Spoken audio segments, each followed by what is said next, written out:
The year is 1947. Because of the complicated situation in Europe, the British left their colony India to its own fate. Not only was Europe in turmoil, but tensions were also slowly boiling within India itself. Muslims and Hindus were each pulling in different directions. Of course, whenever the British have had a hand in a country throughout history, there was no chance that turmoil wouldn't follow. The British were solely responsible for this process, which India and Pakistan still experience intensely and harshly to this day. When they were ending their colonial rule over India, the British must have thought, why not stir things up a bit? So they drew the borders of the Kashmir region, which is highly valued by both communities in a very peculiar way. A judge who had never set foot in India before, who had never seen its people or their way of life, divided India in two on paper in just 40 days, as if he was smashing an onion with his fist.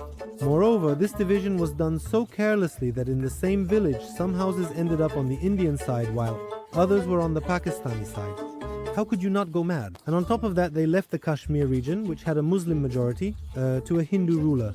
It's a real English game, man. Of course, the Pakistani side was deeply resentful about this situation. Naturally, right after these developments, millions of people were forced to migrate. Everything was chaotic, the order was in shambles. India was saved by nuclear missiles. Amidst the chaos caused by its population, India did everything it could to strengthen itself militarily and openly announced to Pakistan's face that it was developing nuclear missiles and conducted tests. This deeply upset Pakistan and threw them into a panic. The Prime Minister of the time, Zulfikar Ali Bhutto, gave his people a mission by saying, if necessary, we will eat grass, we will go hungry, but we will also produce that bomb.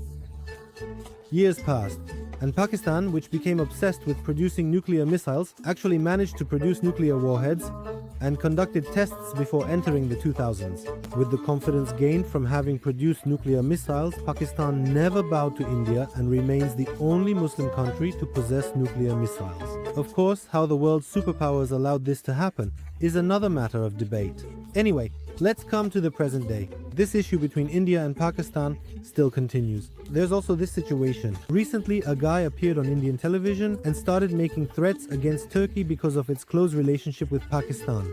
He basically said, we could actually strike Turkey since Turkey helps Pakistan a lot, and so on. So as you can see, another tradition remains unbroken. We continue our lives with the peace of mind that comes from always getting our share in any event that happens in the world as Turkey. It looks like this situation between Pakistan and India will go on for quite a while. Who knows, maybe these two countries will be the ones to spark a new world war.